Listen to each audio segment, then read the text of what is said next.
Vamos con Juan Pardinas, comentarista político, analista en este espacio, también director del Instituto Mexicano de la Competitividad, a quien agradecemos mucho nos acompañe. Él es, digamos, uno de los promotores más acérrimos de la Ley 3 de 3, que en realidad se llama la Ley General de Responsabilidades de los Funcionarios Públicos, y le hago la acotación para llevarlo al terreno que quiero.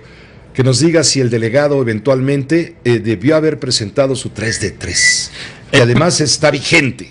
Pepe, muy buenas tardes. ¿Cómo estás? Buenas tardes. Así es, esta ley, creo que el primer cambio importante es que le genera obligaciones semejantes al presidente de la República y al delegado de Tláhuac, y es que tienen que presentar una declaración patrimonial y una declaración de intereses. Hay que ver cómo es el proceso. Además de la de impuestos, claro. Además de la de impuestos, que pues esa es nuestra obligación como contribuyentes. Hay que ver el proceso de implementación específico en la Ciudad de México. Pero esta Ley General de Responsabilidades transforma lo que antes se llamaba el delito de enriquecimiento inexplicable, que yo creo que más delito era pecado, porque si alguien lo pagaba sus culpas, pues era en una vida siguiente, porque en esta vida a nadie se llevó a la cárcel o se le pudo inculpar por delito de enriquecimiento inexplicable. Entonces, una de las... No era delito grave. Y además era muy difícil de probar, porque salían y decían que su abuelita debajo del colchón tenía un cofre lleno de centenarios y que de ahí sacaron el dinero. Era el argumento, por ejemplo, que daba la maestra Elbester Gordillo, que una abuela chiapaneca le había heredado una gran fortuna y de ahí le había salido para su mansión en San Diego. Muy probablemente era falso, pero a la hora que lo tenías que probar ante un juez, pues no era tan sencillo demostrar que la abuelita efectivamente no era millonaria. Por eso el delito de enriquecimiento inexplicable era difícil de probar. Con la Ley 3 de 3 se crea algo distinto, que es enriquecimiento oculto.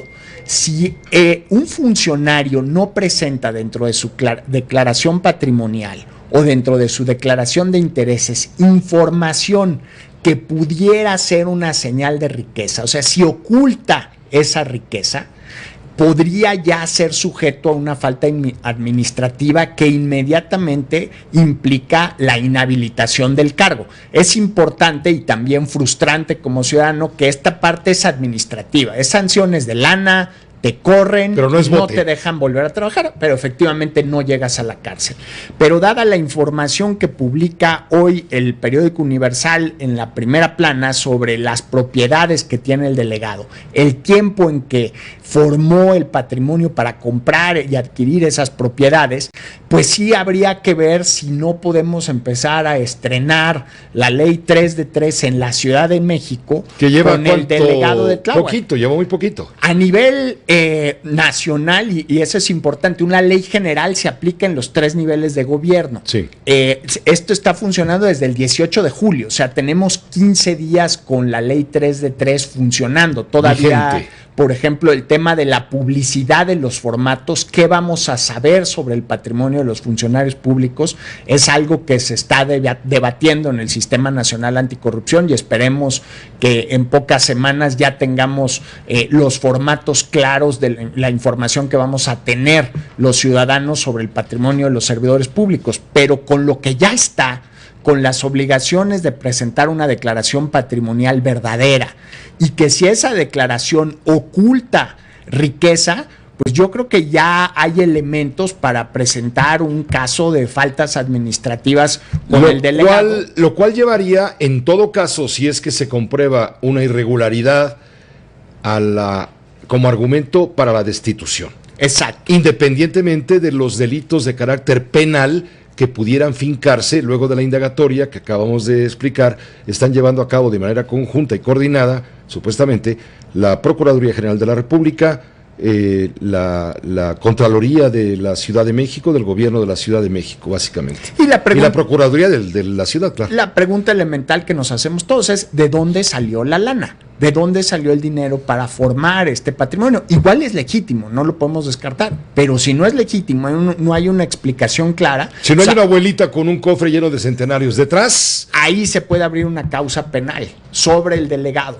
Y creo que esto nos arroja luz. Pero por lo pronto ya exhibieron la propiedad de este hombre, esta casa, casita, casota, y se habla aquí de 2 predios extensos de cerca de 7,000 metros cuadrados entre todas sus propiedades, y ya lo exhiben, ya lo están juzgando, se está juzgando, sin haberle probado, sin que haya tenido el derecho a defenderse. Sí, hay que ver, porque tal vez si él incluyó esta casa en su declaración patrimonial no habría delito, no habría falta administrativa, el señor tiene un patrimonio, lo reconoce ante la autoridad en su declaración patrimonial y no hay nada que discutirle ahí. Ahí sí, esta conversación no tendría sustento más que reconocerle que tiene un patrimonio pues con terrenos de más de 90 millones de pesos, el caso de su hermano, y habría que ver si de dónde salió el dinero, pero ya no sería una falta por ocultar su riqueza y disimular su patrimonio. Pero es una de las tantas aristas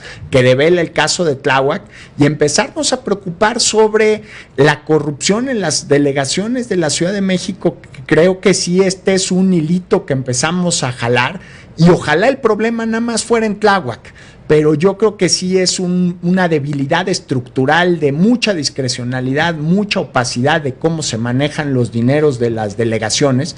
En el IMCO revisamos los presupuestos de las delegaciones, algunos de ellos de miles de millones de pesos, que te lo desglosan en un par de rengloncitos, así no especifican, no hay claridad sobre cuánto ganan los funcionarios. ¿Qué se hace, por ejemplo, con toda la lana en efectivo que reciben las delegaciones de muchos servicios que prestan y que reciben dinero ahora sí que en cash? Y pues sobre eso no hay mecanismos de auditoría, no hay información, hay mucho que averiguar sobre la rendición de cuentas y la corrupción en las delegaciones de la Ciudad de México, Pepe. Muchas gracias, Juan Pardinas, por poner el énfasis en este punto. Pepe, muy buena tarde. Que son las aristas de todo el problema que se ha detonado. Y yo creo que vamos a seguir platicando sobre el tema varias semanas. Y la audiencia te lo va a agradecer. Muchísimas Buenas noches, gracias. Juan Pardinas, director del Instituto Mexicano de la Competitividad.